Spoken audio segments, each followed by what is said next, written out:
ఆంధ్రప్రదేశ్లో ఎన్నికల ముగిసిన నాటి నుంచి వైసీపీ తీరు వివాదాస్పదంగా మారింది. గుంటూరులోని Acharya Nagarjuna university strong room సమీపంలో సీఎం జగన్ సెక్యూరిటీ సిబ్బంది పార్టీ చేసుకోవడం కలకలం రేపింది. స్ట్రాంగ్ రూమ్ కు సమీపంలో వైసీపీ డీజే పాటలు, సిద్ధం పోస్టర్లలో 450 మంది పోలీస్ సిబ్బంది హంగామా చేశారు. ఈ వ్యవహారంపై టీడీపీ అధినేత చంద్రబాబు ఎన్నికల సంఘానికి ఫిర్యాదు చేశారు. సెక్యూరిటీ గ్రూప్ ఎస్పీ అత్తాడ బాపూజీపై వెంటనే చర్యలు తీసుకోవాలని ఈసీని చంద్రబాబు కోరారు. నాగార్జున యూనివర్సిటీలో గుంటూరు జిల్లాకు చెందిన ఈవీఎంలు స్ట్రాంగ్ రూమ్ లో భద్రపరిచారు.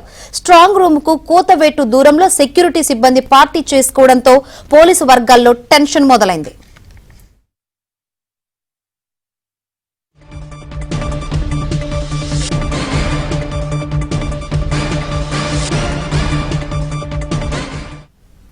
స్ట్రాంగ్ రూమ్ కు కోతవేటు దూరంలో సెక్యూరిటీ సిబ్బంది పార్టీ చేసుకోవడంతో పోలీసు వర్గాల్లో అయితే టెన్షన్ మొదలైన పరిస్థితులు కనిపిస్తున్నాయి. ఇదే విషయం గురించి మరింత సమాచారాన్ని మా ప్రతినిధి పూర్ణాని అడిగి తెలుసుకుందాం. పూర్ణ,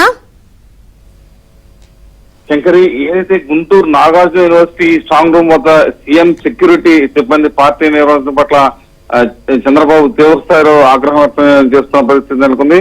ఇదే అంశానికి సంబంధించి చంద్రబాబు అటు ఎన్నికల ప్రధాన అధికారికి కూడా ఒక లేఖ కూడా రాయటం, ఫిర్యాదు చేయడం కూడా జరిగింది. అయితే ప్రధానంగా చూస్తే కనుక ఏదైతే స్ట్రాంగ్ రూమ్స్ వద్దకు ఎటువంటి వాహనాలు కానీ అసలు ఇంక్లూడింగ్ ఎవరిని కూడా అనుమతించే పరిస్థితి నెలకొంది. ఎందుకంటే ఆ స్ట్రాంగ్ రూమ్స్ ఈవీఎంస్ అన్ని కూడా ఉంటాయి. ఆ పరిసర ప్రాంతాల్లో కానీ లేకపోతే ఆ స్ట్రాంగ్ రూమ్స్ ఉన్న ప్రాంతానికైతే అక్కడికి ఎటువంటి ఎవరి ఎమ్మెల్యే వెహికల్ కానీ లేకపోతే మంత్రి వెహికల్ కానీ ఎవరి కూడా అక్కడికైతే అనుమతించకూడదు అని ఎన్నికల రూల్స్ కానీ ఎన్నికల నిబంధనలు అయితే తేటతెల్లం అవుతుంది. అయితే దానికి పూర్తిగా నిబంధనలు తుంగరోజుకి అక్కడ అధికారులు ఏదైతే నాగార్జున యూనివర్సిటీ స్ట్రాంగ్ రూమ్ మొత్తం సమీపంలో ఆడిటోరియంలో దాదాపు అక్కడ చూస్తే కనుక ఆడిటోరియంలో సిద్ధం పోస్టర్స్ ఇవన్నీ కూడా ఉన్నాయి.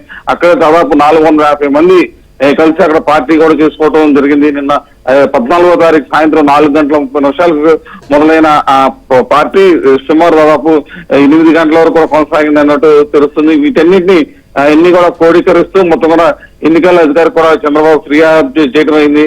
అయితే ఏదైతే స్ట్రాంగ్ రూమ్స్ వద్ద ఇలా నిబంధనలకు విరుద్ధంగా వస్తున్నారు, ఖచ్చితంగా వాటి కాడ కట్టుదిట్టమైన భద్రతా ఏర్పాటు చేయాలని చెప్పి కూడా చంద్రబాబు ఆ లేఖలో పేర్కోవడం జరిగింది. ఈ పార్టీ నిర్వహించే CM security group SP Attada బాపూజీపై కఠిన చర్యలైతే తీసుకోవాల్సిన పరిస్థితి ఉంది. అందుకని చంద్రబాబు ప్రధానంగా డిమాండ్ చేస్తున్నారు.